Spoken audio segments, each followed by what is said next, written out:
စဉ်းစားကြည့်ပါဗျာရှင်းနှစ်အရွယ်ကလေးငယ်တယောက်ပထမဆုံးကျောင်းစစ်တဲ့ဒီနေ့ကိုမြင်အောင်ကြည့်လိုက်ပါ တကယ်ကိုမျက်စိထဲမြင်လာပြီ ဆရာပြုသူကတင်ပုံးလေးထုံပေးပြီးဟိုလီ ABCD လို့အခြေခံအခရာလေးတွေရေးပြဖို့ခိုင်းလိုက်တယ်ဗော ဟုတ်ကဲ့တာမန်ကလေးလေးဆိုရင်အဲ့ဒီကနေပဲစတာကို ဒါပေမဲ့အဲ့ဒီကလေးကစာရေးတံကိုကင်ပြီးအခြေခံစာလုံးတွေအစ Egypt ရှေးဟောင်း pyramid တွေပေါ်ကစာတွေကွန်ပျူတာမှာသုံးတဲ့ချူးညာနဲ့တည်အခြေခံ binary code တွေ ဝါဒီကေကြီးလား ဟုတ်တယ်ဗျာပြီးတော့နှစ်ထောင်ပေါင်းများစွာကပျောက်ကွယ်လွာပြီးဖြစ်တဲ့ဂူအောင်လူသားတွေရဲ့တင်ကိတ္တတွေကိုပါအေးစေးပြိုင်တူရေးချပြလိုက်တယ်ဆိုပါစို့ ဒါကတော့ရုပ်ရှင်ကားတကားတွေကတိပန်စဝန်ခန်းတစ်ခုလိုပဲနော် တဘောဗျာသိပ္ပံဇလန်းလို့ထင်စရာရှိပေမဲ့ဒီနေ့ကျွန်တော်တို့နက်နက်ချမ်းချမ်းလဲလာစူဆောင်တော့မဲ့တမိုင်းဝင်ရေးမြစ်တွေမှာတော့ဒီလိုအမခန့်အဖြစ်မျိုးတကယ်ရှိခဲ့တယ်လို့ဆိုထားပါတယ် လုံးဝကိုဆွဲဆောင်မှုရှိတဲ့ဥပမာတစ်ခုပါပဲရှင် ဆိုတော့ကျွန်တော်တို့ဒီနေ့ဆွေးနွေးမယ့်အကြောင်းအရာလေးကိုနည်းနည်းမိတ်ဆက်ပေးပါဦး ဟုတ်ကဲ့ဒီနေ့ကျွန်တော်တို့လေ့လာမယ့်အဓိကရင်းမြစ်ကတော့1889ခုနှစ်ဗစ်တိုရီယာခေတ်မှာအင်္ဂလိပ်စာဆိုတော်ကြီးဆာအက်ဒဝင်းအာနိုရေးသားခဲ့တဲ့ကဘာကျိုးအာရှတိုက်အလင်းရောင်ဆိုတဲ့ကဗျာရှိကြီးပဲဖြစ်ပါတယ် တော်တော်နာမည်ကြီးတဲ့စာအုပ်ပဲ ဟုတ်ပါတယ်ရှင်အဲ့ဒီစာအုပ်နဲ့တကွာအရှေ့တိုင်းတမိုင်းဆိုင်ရာမှတ်တမ်းထောက်ထားတွေကိုစုစည်းတင်ပြသွားမှာပါအထူးသဖြင့်ဂေါတမဗုဒ္ဓအလုံးတော်တတထမွန်တာလေးရဲ့ငယ်ဘဝပညာတင်ကြားရေးနဲ့သူ့ရဲ့မွေးရပါထူးကဲလာတဲ့အသိဉာဏ်တော်အကြောင်းကိုခွချစိတ်ဖြတ်သွားမှာဖြစ်ပါတယ် ဒီနေရာမှာနားထောင်သူတွေအနေနဲ့တွေးမိနိုင်တာကဟိုဒီအာရှတိုက်ရဲ့အလင်းရောင်ဆိုတာကြပြတဲ့ပုံပဲမဟုတ်ဘူးလားဘာလို့ဒီလောက်အရေးပါနေရတာလဲဆိုတာပါပဲ တကယ်တော့ဒါကတာမိုင်ကဗျာတပုတ်ထက်အများကြီးပိုပါတယ်ရှင် ကျွန်တော်နားလေထားတယ်လို့ဆိုရင်ဆာအက်ဒဝင်းအာနိုရဲ့ဒီစာအုပ်ခါအနောက်တိုင်းကလူတွေအတွက်အရှေ့တိုင်းရဲ့နည်းနည်းတဲ့တသနာတွေကိုပထမဆုံးအကျဉ်းမျက်စိဖွင့်ပေးလိုက်တဲ့တကားပေါ်ကြီးတစ်ခုဖြစ်ခဲ့တယ်မဟုတ်လား အတိအကျပဲရှင်အဲ့ဒီခေတ်ကအနောက်တိုင်းသားတွေအတွက်တော့ဒါဟာလုံးဝအတိအဆန်အတိပညာတွေဖြစ်နေခဲ့တာပေါ့ ဆိုတော့အနောက်တိုင်းရဲ့တည်ရူမှုအမြင်နဲ့အရှေ့တိုင်းရဲ့အမြင်ကကွာခြားနေတာလား ။ကွာခြားတာပေါ့ရှင်။အဲ့ဒီခေတ်ကအနောက်တိုင်းရဲ့တွေးခေါ်မှုပုံစံကလူတစ်ယောက်ရဲ့တင်ယူမှုဆိုတာအပြင်ဘက်ကနေအတွင်းကိုတွင်းယူရတဲ့လုပ်ငန်းစဉ်တစ်ခုလို့ယူဆကြတယ် ။အော်ဆိုတော့ကဦးနောက်ကိုဘာမှမရေးဆွဲရသေးစကူဖြူတည်းလို့သဘောထားပြီးအချက်လက်တွေရိုက်တွင်းရတယ်လို့ပဲလက်ခံထားကြတာပေါ့ ။ဟုတ်ပါတယ်။ဒါပေမဲ့ဒီရင်းမြစ်ဒီထဲမှာပေါ်ပြထားတဲ့မင်းသားလေးရဲ့ပညာသင်ကြားမှုလုပ်ငန်းစဉ်ကတော့အဲ့ဒီ theory ကြီးတစ်ခုလုံးကိုပြောင်းပြန်လှန်ပစ်လိုက်တာတယ် ။ဘယ်လိုမျိုးပြောင်းပြန်လန်ပစ်လိုက်တာလဲဗျ ဒီဖြစ်ဖြစ်ဒီနဲ့တဆင့်သူဟာတာမန်နန်းတွင်းပညာရေးကိုသင်ယူနေတာမဟုတ်ပဲလော်ကီစည်းစိမ်ကိုစွန့်ခွာပြီးဖျားအဖြစ်တော့ကူပြောင်းမဲ့လမ်းစာကိုဘယ်လိုကြိုတင်ပြသရင်တလဲဆိုတဲ့အဓိကအချက်ကိုကျွန်တော်တို့တွေ့မြင်ရမှာဖြစ်ပါတယ် ။ကဲဒီတော့ဒီလူဝက်ချက်တွေကိုအတူတူဖော်ထုတ်ကြည့်ကြအောင်ဗျ။ ကောင်းပါပြီရှင်ဆက်လိုက်ကြအောင် ဇလန်ကမင်းသားလေးအသက်၈နှစ်အရွယ်ရောက်တဲ့အချိန်ကနေစတင်ပါတယ်။ခမီးတော်တူတော်ဒနာမင်းကြီးကမင်းသားကဘာတက်အပ်တဲ့ပညာရက်တွေကိုသင်ကြားဖို့စီစဉ်ပါတော့တယ် အဲ့ဒီခေတ်ကထုံးစံအတိုင်းမို့ ။ဟုတ်တယ်ဗျာ။အဲ့ဒီခေတ်အခါကအိန္ဒိယတတိုက်လုံးမှာအတော်ဆုံးနဲ့အထက်မြက်ဆုံးလို့ထပ်မှတ်ခံရတဲ့ပညာရှိကြီးဘိတဝမိတ်တထံမှာအနံခဲ့ပါတယ် ဒီဆရာကြီးကတာမန်ဆရာမဟုတ်ဘူးနော် ။ဒါဘေ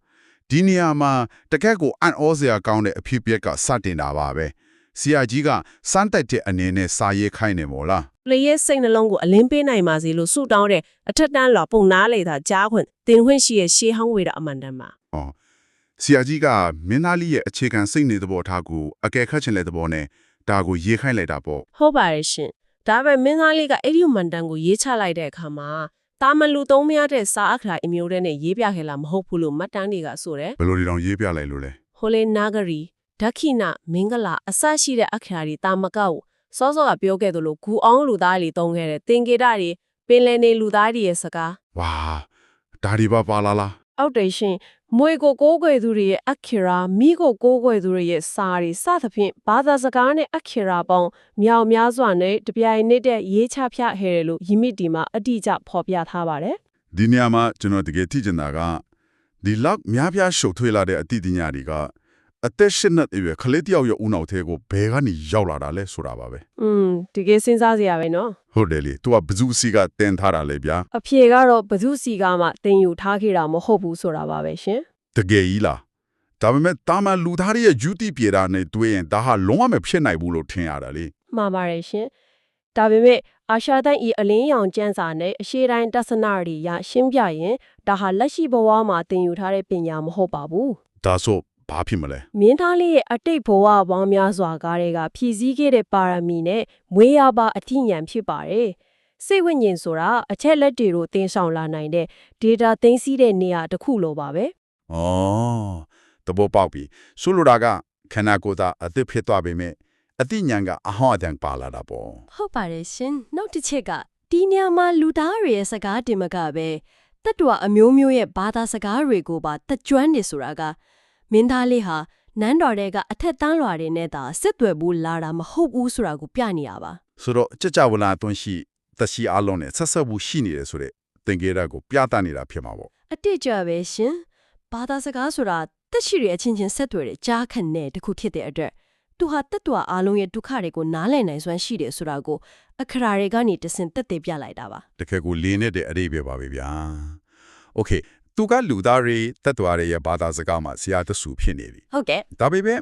ဘာသာစကားဆိုတာလူတွေဖန်တီးထားတဲ့အရာပဲလေကြကြဝဠာကြီးတစ်ခုလုံးရဲ့လေပေါမှုကိုနားလဲဖို့ဆိုရင်သဘောတရားရဲ့ဘာသာစကားဖြစ်တဲ့သင်္ချာပညာကိုသိဖို့လိုအပ်လာပြီမို့လား ဟုတ်ကဲ့ရှင်ဆရာကြီးပိတ်တော်အမိတရာတော့အဲ့ဒီဘက်ကိုဆက်ပြီးစမ်းသပ်ပါတယ် ဩသူကစာပေတယ်မဟုတ်ပဲသင်္ချာဥပါစစ်စေးတာပေါ့ ဒါပေါ့ရှင်စာပေမှာအလွန်အလောက်သိနေပြီဆိုတာမြင်လိုက်ရတော့ဆရာကြီးကမင်းသားလေးကိုတင်ချကနန်းဒီရေတွက်ပြဖို့ခိုင်းပါတယ်ဒီနေရာမှာပို့ပြီးအမခန်းဖြစ်เสียကောင်းတာတွေကိုတွေ့လာရပါတယ် ဘာတွေများတွေ့ရပြန်တာလဲရော မင်းသားလေးကတာမန်သိန်းကနန်းကနေစပြီးကောတိအဲ့ဒီကနေအတင်ချီစသဖြင့်အဆင့်ချင်းရေတွက်ပြပါတယ် နေပါဦးဗျကျွန်တော်ဖတ်ထားတဲ့ရင်းမြစ်ဒီထဲမှာအဲ့ဒီရေတွက်မှုပမာဏတွေကတကယ့်ကိုခေါင်းစားစရာတွေချီပဲ ဘယ်လိုပမာဏတွေလဲရှင် ဥပမာပြရင် has degree လို့ခေါ်တဲ့တောင်ကြီးတောင်လုံးကိုအမုံကျိတ်လိုက်ရင်ရရှိမဲ့အမုံအရေးအတွက် ဝါအဲ့လာကတကယ်ကိုမတွင်းဝင်စရာပမာဏပဲ ဒါတွေမကသေးဘူးလေညဘကောင်းကင်မှာရှိတဲ့ခြေရီရဲ့အရေးအတွက်တည်းတမှုတရာတွေကရေပေါက်အရေးအတွက်တည်းပြီးလို့နှစ်ပေါင်းတောင်းတတိနေ့စဉ်မနာတဲ့ရာထုံးနေမဲ့မိုးရေပေါက်အရေးအတွက်တည်းနပြမာရီရဲ့တတန်ချစ်တဲ့မဟာကတ်အထိရေထွက်ပြခဲ့တယ်လို့ဆိုထားပါတယ် ဟုတ်ပါတယ်ရင်းမြစ်တွေမှာအဲ့ဒီအတိုင်းအတိအကျပါပါတယ် ကျွန်တော်စဉ်းစားမိရတာကအဲ့ဒီခေတ်ကအခုခေတ်လိုစူပါကွန်ပျူတာတွေလည်းမရှိပဲနဲ့ဒီလိုကြီးမားတဲ့ခေတ်တဲ့နခတဗေဒပညာရှင်တွေသာထွက်ချက်လက်ရှိတဲ့ပမာဏမျိုးကိုဘလို့များသဘောတရားအရနားလည်နိုင်ကြကြတာလေဗျာ ဒါကအရှိတိုင်းတသနာရဲ့အနက်ဆိုင်ဆုံးလူခွက်ချက်အခုပါပဲရှင်ခမားပြောသလိုပါပဲဒီကိန်းကနန်းဒီဟာတာမန်ဈေးဝယ်ဟိုမီတိုင်းဟိုတုံးတဲ့တင်ချမျိုးမဟုတ်ပါဘူး ဒါဆိုဘာအတွက်တုံးတာလဲ ဒါဟာစัจ java လာရဲ့အတိုင်းအတာသတ်မှတ်ချက်တီပါဥပမာမဟာကတ်ဆိုလာကိုစန်းစာတွေထဲမှာဘလို့ဥပမာပေးထားလဲဆိုရင်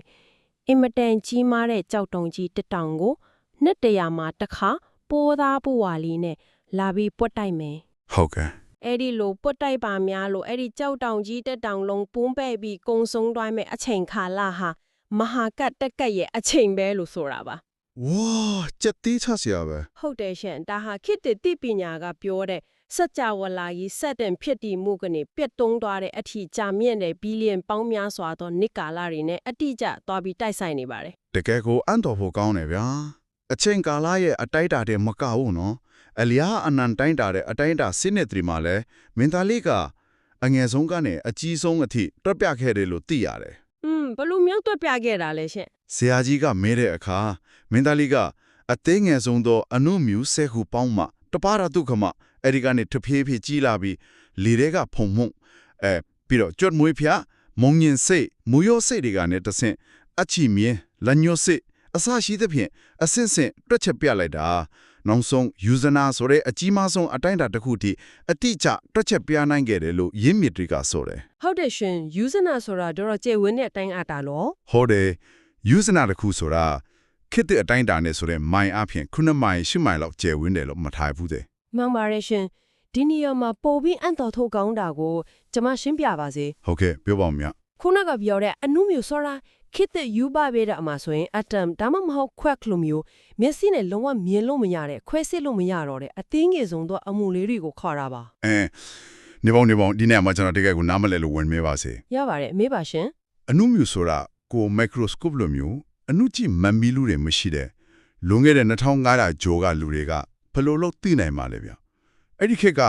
သိပ္ပံနည်းကျစံတခါနဲ့လည်းမရှိဘူးလေ တိတ်ကောင်းတဲ့မိခုံပါပဲရှင်ခေတ်သစ်ပညာကအပြင်ဘက်ကကိရိယာတန်းစားပလာတွေကိုသုံးပြီးယာဝတ္ထုတွေကိုလေ့လာပါတယ် ဟုတ်တယ်လေစပစ္စည်းတွေလိုတာပေါ့ ဒါပေမဲ့ရှေးခေတ်ရှေးတိုင်းပညာရှိကြီးတဲ့ယသိမြတ်တီကတော့ဇန်သမာတိလို့ခေါ်တဲ့အလွန်နှဆိုင်တဲ့စိတ်အာယုံစူးစိုက်မှုစွမ်းအားကိုအသုံးပြုပြီးလောကကြီးရဲ့သဘောတရားကိုအကွင်းဘက်ကနေထိုးထွင်းသိမြင်ကြတာပါ အော်စိတ်ဆွမ်းအားကိုတုံးတာပေါ့ ဟုတ်တယ်ရှင်စိတ်ကိုလုံးဝငြိမ်သက်သွားအောင်ထားနိုင်တဲ့အခါရုပ်တရားတွေရဲ့အသေးငယ်ဆုံးဖြစ်တည်မှုအဆင့်အထိကိုပကတိမျက်စိထက်ပုံမဆူရှားတဲ့ညာမျက်စိနဲ့မြင်တွေ့နိုင်စွမ်းရှိတယ်လို့ဆိုပါတယ် ဒါဆိုမင်းသားလေးကအဲ့ဒီကိန်းကနန်းတို့တွက်ချက်နေတာမဟုတ်ဘူးပေါ့ မဟုတ်ပါဘူးရှင်မင်းသားလေးကအဲ့ဒီကိန်းကနန်းတွေကိုဦးနောက်နဲ့တင်းကြပု္ပ္ပစာတွက်ချက်နေတာမဟုတ်ပဲစัจ java လာကြီးတစ်ခုလုံးရဲ့ဖွဲ့စည်းပုံကိုအလိုအလျောက်ပကတိအရန်သိမြင်နားလည်နေတာပါ ။အော်ဆိုလိုတာကသူကတွက်ချက်နေတာမဟုတ်ပဲလောကကြီးရဲ့ဖြစ်တည်မှုသဘောတရားတွေကိုမန်တစ်ချက်လို့တိုက်ရိုက်မြင်နေတာပေါ့ အတိအကျပဲရှင် ။ဒါကြောင့်လဲအဲ့ဒီ user နဲ့ပတ်သက်ပြီးရှားကြီးကမေးတဲ့မိကုံးကိုချက်ချင်းဖြေတိုင်ခဲ့တာကို ဟုတ်တယ်ရင်းမြစ်တီထဲမှာအဲ့ဒီအကြောင်းသိကြပါတယ် ကျွန်တော်ဖတ်ချရတဲ့အပိုင်းမှာဆိုရင်ဆရာကြီးက user တစ်ခုအတွင်းမှာနေအောင်ကြီးတဲ့ကမြူမုံလေးတွေဘယ်လောက်ရှိလဲဆိုတာကိုတက်ပြနိုင်မလားလို့မေးလိုက်တဲ့အချိန်မှာမင်းသားလေးကစဉ်းစားချိန်တောင်မယူပဲချက်ချင်းပဲအဖြေပေးနိုင်ခဲ့တယ်လို့ပါရှိတယ် ကွန်ပျူတာတော့အချိန်ယူပြီးတွေ့ရမယ့်အရာပဲလေ ဟုတ်တယ်ဗျဒီလိုချက်ချင်းဖြေနိုင်တာဟာသင်ယူထားတဲ့ပညာမဟုတ်ပဲထိုးထွင်းသိနေတဲ့ပညာဖြစ်နေလို့ပဲဆိုတဲ့သဘောတယောက်တော့တာပေါ့ မှန်ပါလေရှင်တင်းငယ်လုံးနဲ့အနုမျိုးနဲ့ကြီးမားလုံးနဲ့ယူဇနာဆိုတာသူ့အတွက်တော့ကိန်းကနန်းတွေမဟုတ်ပဲစัจ java လာရဲ့ဥပဒေတော်တွေကိုခြုံငုံမိနေတဲ့အနိုင်မဲ့ညံတော်ရဲ့ထုဖော့တရားတော်မူထက်ပါပဲ โอเคအခုကျွန်တော်တို့ဆွေးနွေးထတာတွေကိုပြန်ချုပ်ချရရင်ရှစ်နှစ်ရဲ့မနာလီဟာကဘာဘောကဖလာစကအခရာပေါင်းစုံကိုတက်ကြွယုံတာမကဘူး ဟုတ်ကဲ့ စာကြောလာတစ်ခုလုံးကိုတိုင်းတာနိုင်တဲ့အနုမျိုးအဆင့်ကနေအနန္တချက်ကဝါလာအထိအစစ်မြင့်တင်ချပညာရက်တွေကိုပါကန်းကုံအောင်တက်မြောက်နေတယ်ဆိုတာတွေ့ရတယ် တကယ်ကိုပါမီရှင်မယ်နော် ။တာမန်လူသားတယောက်ရဲ့ကန့်သက်ချက်တွေကိုအဝေးကြီးကျော်လွန်နေတဲ့ဒီလိုအသိဉာဏ်မျိုးကိုကိုမျက်စိရှေ့မှာတင်မြင်တွေ့လိုက်ရတဲ့အခါပညာရှိဆရာကြီးပီတဝါမိထရာအနေနဲ့ဘယ်လိုများတုံ့ပြန်ခဲ့မလဲဆိုတာတကယ်ကိုစိတ်ဝင်စားစရာပါပဲ ဆရာကြီးရဲ့တုံ့ပြန်မှုကလည်းအင်မတန်မှမှတ်သားစရာကောင်းပါလေရှင် ။ तू ဘာလို့လဲဗျာ အာရှာတိုက်ဤအလင်းယုံချမ်းစာအရာဆိုရင်ဆရာဘေးတော်မစ်ရာဟာဒီအမခန်းအတိညာဉ်ကိုမြင်တွေ့လိုက်ရတဲ့အခါမင်းသားလေးရှင်မှာဝတ်တွားခရလိုက်ပါတယ် ။ဝါဆရာကကပည့်ကိုပြန်ကန်တော့တာပေါ့ ဟုတ်ပါလေရှင်တိုက်မိမှာအတော်ဆုံးလို့သတ်မှတ်ခံထားရတဲ့ပညာရှိကြီးကရှစ်နှစ်အရွယ်ကလေးမရှင်မှာဒူးထောက်လိုက်ပြီးအိုမင်းသားသင်ဟာဆရာရဲ့ဆရာပါပဲကျွန်ုပ်ဒီသင်ကိုကိုးကွယ်ပါ၏စောက်တင်မလို့ပဲအရာအားလုံးကိုအကုန်သိနေတဲ့သူပါလို့ဝန်ခံလိုက်ရပါတယ် ။ဒီနေရာမှာကျွန်တော်ဝင်ပြီးမေးခွန်းထုတ်ချင်တာတခုရှိလာတယ် ဟုတ်ကဲ့မေးပါရှင် ။နားထောင်သူတွေလည်းဒီလိုပဲတွေးမိမယ်ထင်ပါတယ်။တွေးကြည့်လေကိုဆရာကကိုရှိမှဝတ်တွားဒီမင်းကငါ့ထက်တောင်တော်သေးတယ်မင်းကငါကိုးကွယ်ပါတယ်လို့ပြောလိုက်ရင်တာမန်ကလေးတယောက်ဒါမှမဟုတ်တာမန်လူတယောက်ဆိုင်ဘယ်လိုနေမလဲ ဘဝင်မြင့်သွားမှာပေါ့နော် ဟုတ်တယ်လေငါအကုန်တည်တယ်မင်းတို့ဘာမှမဟုတ်ဘူးဆိုပြီးအတ္တတွေကြီးလာမယ်ဆရာကိုအထင်သေးတာဒါမှမဟုတ်ဆရာလှုပ်ချင်တဲ့သဘောမျိုးများတက်ရောက်မသွားဘူးလား ဒါကလူတဘာဝပဲလေ ခစ်ပစ်အင်တာနက်ခစ်မှာဆိုရင်ကျွန်တော်တို့ရဖုန်းလေးတစ်လုံးနဲ့အချက်လက်နဲ့တည်တာနဲ့ငါအကုန်တည်တယ်ဆိုတဲ့မာနတွေဝင်လာတတ်ကြတယ်မို့လားဒီတော့မင်းသားလေးရောအဲ့ဒီလိုဖြစ်သွားခဲ့တာဗျာ ခမားထုတ်ပြတဲ့အချက်ကလူတဘာဝရစဉ်းစားရင်တိကိုမှန်ပါတယ်ရှင်အသိပညာအထူးသဖြင့်မျက်နှာပြင်ပေါ်ကအပေါ်ယံအချက်လက်ဒီကိုပဲစူးစုံထားတဲ့ပညာဆိုတာမာနကိုခစ်စေတတ်ပါတယ် ဟုတ်တယ်လေဒါပေမဲ့မင်းသားလေးကအဲ့ဒီလိုမဖြစ်ဘူးပေါ့ မဖြစ်ပါဘူးရှင်ဒီနေရာမှာမင်းသားလေးတိတထရဲ့ဟလုံးသားအစစ်အမှန်နဲ့စစ်မှန်တဲ့ဉာဏ်ပညာရဲ့သဘောတဘာဝကိုတွေ့ရမှာပါကျမ်းစာထဲမှာအတိအကျဖော်ပြချတာကမင်းသားလေးဟာ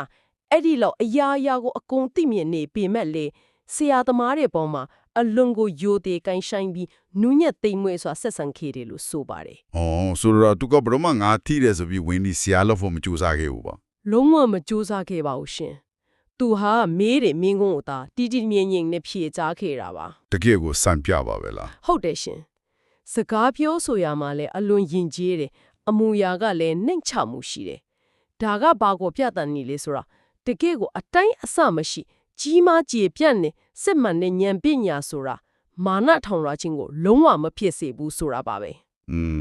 ဟိုလေ Dunning-Kruger effect လို့ခေါ်တဲ့စိတ်ပညာ theory တခုရှိတယ်မို့လား ဟုတ်ကဲ့ရှိပါနေရှင် အဲ့ဒီမှာဆိုရင်လူတွေဟာနည်းနည်းလေးသိတဲ့အချိန်မှာငါအကုန်သိတယ်လို့ထင်တတ်ကြပြီတကယ်တမ်းပညာတွေနက်နက်ရှိုင်းရှိုင်းပြေဝသွားတဲ့အခါမှာတော့လောကကြီးမှာငါမသိတာတွေအများကြီးရှိသေးပါလားဆိုပြီးပိုးပြီးနှိမ်ချလာတတ်ကြတယ်လေ အတိအကျဝဲရှင်မိသားလေးပိုင်ဆိုင်ထားတဲ့အတိညာဏ်ကအရာအလုံးရဲ့သဘာဝကိုထိုးထွင်းသိမြင်တဲ့ပညာဖြစ်တဲ့အတွက်လောကီယာတွေကိုကြော်လုံးသွားနိုင်တဲ့အတ္တအကင်းစင်တဲ့သဘောကိုအထင်ရှားပြသနေခြင်းပဲဖြစ်ပါတယ် တကယ့်ကိုလေးနက်ချက်အဓိပ္ပာယ်ပါပဲဗျာအရာအလုံးကိုသိနေပေမဲ့ခေါင်းငုတ်တတ်တဲ့အသိဉာဏ်ပေါ့ ဟုတ်ပါတယ်ရှင် အခုခေတ်လိုတရင်အချက်လက်ကြီးအရာပဲများပြားလွန်ပြီးအပေါ်ယံတိတာလေးကိုဆရာလုတ်ချင်တဲ့ခေတ်ကြီးမှာဒါဟာတကယ့်ကိုကြီးမားတဲ့သင်ခန်းစာတစ်ရပ်ပါပဲ သိချတာပေါ့ရှင် ဒါဆိုရင်ကျွန်တော်တို့အခုဆွေးနွေးခဲ့တဲ့အချက်တွေကိုခြုံငုံပြီးနားထောင်သူတွေအတွက်အဓိကမှတ်သားစရာအနေနဲ့ဘလို့အနှစ်ချုပ်လို့ရလဲဗျာဒီရေးမိဒီကနေ့ကျွန်တော်ဘာတင်ယူနိုင်မလဲ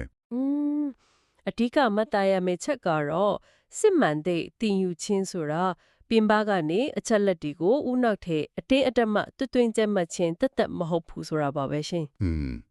ဒါဆိုတကယ်တင်ယူခြင်းဆိုတာဘာလဲ တကယ်တင်ယူခြင်းစစ်မှန်တဲ့ပညာရေးဆိုတာမိမိတို့နဲ့ကြက်ကြဝဠာကြီးအခြားကဆက်ဆက်မှုကိုအတွင်းစိတ်ကနေနက်နက်ရှိုင်းရှိုင်းနားလေသဘောပေါက်ခြင်းဖြစ်ပါရဲ့ မှန်လိုက်တာဗျာ မင်္ဂလာတိတ်တက်ထားရဲ့ငယ်ဘဝပညာသင်ကြားမှုလုပ်ငန်းစဉ်ကိုကြည့်ရင်တာမန်နန်းတွင်ဘဝကနေလောကကိုကယ်တင်မဲ့လမ်းစဉ်စီကိုကူပြောင်းမဲ့သူ့ရဲ့ပထမဆုံးခြေရန်လီဟာဒီလိုမွေးရပါညံတော်ပေါ်မှာအခြေခံထားတယ်ဆိုတာတွေ့ရမှာပါ ဟုတ်ကဲ့ ပြီးတော့အဲ့ဒီညံတော်နဲ့အမြကြီးမားလာတဲ့နှိမ့်ချမှုတိမ့်မွေမှုတွေပေါ်မှာလည်းအခိုင်အမာတိဆောက်ထားတယ်ဆိုတာကိုကျမတို့ထင်ထင်ရှားရှားတွေ့မြင်နိုင်ပါတယ် အသိပညာကြီးမားလာလေးလေးနှိမ်ချမှုပိုရှိလာလေးလေးဆိုတဲ့သဘောပေါ့ ဟုတ်ပါတယ်ရှင် ဒီစနေမှုအဆုံးမှာကျွန်တော်အနေနဲ့နားထောင်သူများကိုတွေးတောစရာမေးခွန်းတစ်ခုလောက်ခြံထားခဲ့ခြင်းပါတယ်စောစောကကျွန်တော်တို့ဆွေးနွေးခဲ့တဲ့အကြောင်းအရာတွေကိုပြန်တွေးကြည့်အောင် ဟုတ်ကဲ့ဆက်ပြောပါဗျဘလို့မေခုမြမြလဲ ရှင်းနေတဲ့ကလေးငယ်တယောက်ဟာ